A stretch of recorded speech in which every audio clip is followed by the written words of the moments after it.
अस्सलाम वालेकुम। वालेकुम सलाम। सुबह की ठंडी हवाओं के साथ जब मेरी आंख खुली तो सबसे पहले मैं चला वजू करने। अच्छा। वजू करने के बाद मैं चला नमाज पढ़ने। दोस्तों, हमारे दुनिया और आखिरत की कामयाबी सिर्फ नमाज में है, तो नमाज को कभी कज़ा मत करें। ये बड़ी अच्छी बात कही आप। नमाज अदा करने के बाद मैं चला आग के पास अपने आप को गर्म करने, क्योंकि सर्दियां तशरीफ ला रही हैं। थोड़ी देर बाद मेरे सामने मस्त चाय पेश किया गया। हाय हाय।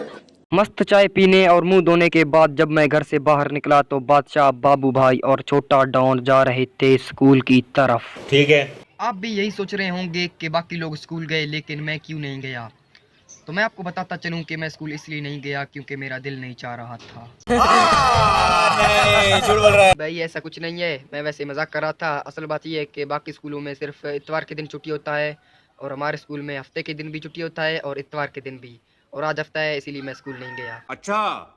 अभी आपको पता लग गया होगा कि मैं स्कूल क्यों नहीं गया। मैं बाहर छोटुओं के साथ बैठा हुआ था कि मामू मोहम्मद हयात आ गया। उन्होंने कहा चलो टिकटॉक बनाते हैं। टिकटॉक बनाने के लिए हम लोग चले आरा की दुकान की तरफ। हमारे टिकटॉक आईडी का नाम है हयात बलोच 01, जहां पर हम फनी टिकटॉक्स बनाते हैं। आप जाके विजिट कर सकते हैं। कुछ टिकटॉक्स बनाने के बाद हम लोग चल दिए अपने अपने घर। चलो भाई। घर से 50 रुपए उठाकर मैं चला आरा के दुकान से तुरतुरे लेने। तुरतुरे ठूसकर और ठंडा पानी पीने के बाद मैं चला चाचू के घर फैज का बाइक लेने। मगर क्यों? क्योंकि हमारा बाइक तो अब्बू भी लोटी ले गया था। चल चल चल चल। फैज के बाइक पर कब्जा करने के बाद मैं चला बाजार की तरफ बाइक में पेट्रोल डलवाने। पेट्रोल डलवाने के बाद मैं जा ही रहा था कि टायर की हवा निकल गई। टायर को फुल करने के बाद मैं चला मामू खान साहब के दुकान की तरफ। वहाँ नजदीकी बेकरी से लड्डू खरीदने के बाद मैं चला केला खरीदने। तेरे को भूख लगा है? केला खाने का? केला खाने का तेरे को? केला खरीदने के बाद मैं चला झालर वाला पट्टी लेने। क्या बोल रहा है? उबला हुआ अंडा मांग रहा है। फिर दूसरे बाजार से कुछ सामान खरीदने के बाद मैं वापस गया चाचू के घर बाइक पहुंचाने। लेकिन इस छोटू ने कहा कि पहले मुझे घर पहुंचाओ, बाद में बाइक पहुंचाओ। चलो ठीक है। इसको घर तक छोड़ने और बाइक को वापस चाचू के घर पहुंचाने के बाद जब मैं घर आया तो बिजली ने एंट्री मार दी। तू समझा? हाँ।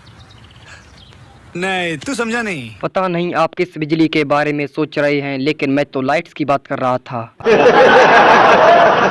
मोबाइल को चार्जर पर लगाने के बाद मैं चला होमवर्क मुकम्मल करने। थोड़ा होमवर्क मुकम्मल करने और जोहर नमाज अदा करने के बाद मैं सोने जा रहा था कि बिजली चले गई। मैंने कहा बिजली चले गए तो क्या हुआ, आंखें तो मेरी हैं, खुद बंद कर लेता हूँ। बात तो सही है। मैंने जैसे ही आंख बंद कर दी तो छुट्टियां पट दो अर्तगा। जैसे ही मेरी आंख खुली तो मैं चला फिर चाचू के घर किसी काम के लिए, और वो काम आपको मैं नहीं बताऊंगा। जब मैं वो काम निपटा कर घर जा रहा था कि रास्ते में मुझे मिला पाऊ। फिर घर पहुंचकर मैंने अपना शुप धो लिया। जब मैं नमाज की तरफ जा रहा था तो रास्ते में मुझे मिला शरीफ। कि मेरा एरिया है और एरिया में कोई भी इंटरेस्ट नहीं करना। ओके। असर की नमाज अदा करने के बाद मैं चला KPG की तरफ, जहां बैठा हुआ था वहीद। इस नर को एक मादा की तलाश है। वहीद के साथ बैठा हुआ था BM यानी बरकत मोडा।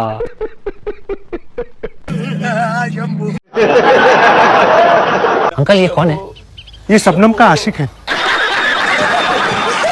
थोड़ी देर बाद आ गया निंजा। मैं हूँ निंजा, मैं हूँ निंजा, मैं हूँ निंजा। अरे तो क्या करना है? निंजा और कुछ बच्चों के साथ थोड़ा खेलने के लिए हम चले 7 समुंदर पार। कुछ देर खेलने के बाद हम चले क्रिकेट मैच देखने। उसके बाद जब मैं अपने लश्कर के साथ गप्पे लगा रहा था कि मगरिब की अजान सुनाई दी। नमाज अदा करने के बाद जब हम घर आए तो गर्मा गर्म चिप्स हमारा इंतजार कर रहे थे। फिर थोड़ी देर बाद बिजली भी आ गई और ईशा नमाज अदा करने के बाद मैं चला सोने। तो ये था मेरा आज का मिनी व्लॉग। वीडियो को लाइक और चैनल को सब्सक्राइब करना मत भूलें और अपना ख्याल रखें। अल्लाह हाफिज।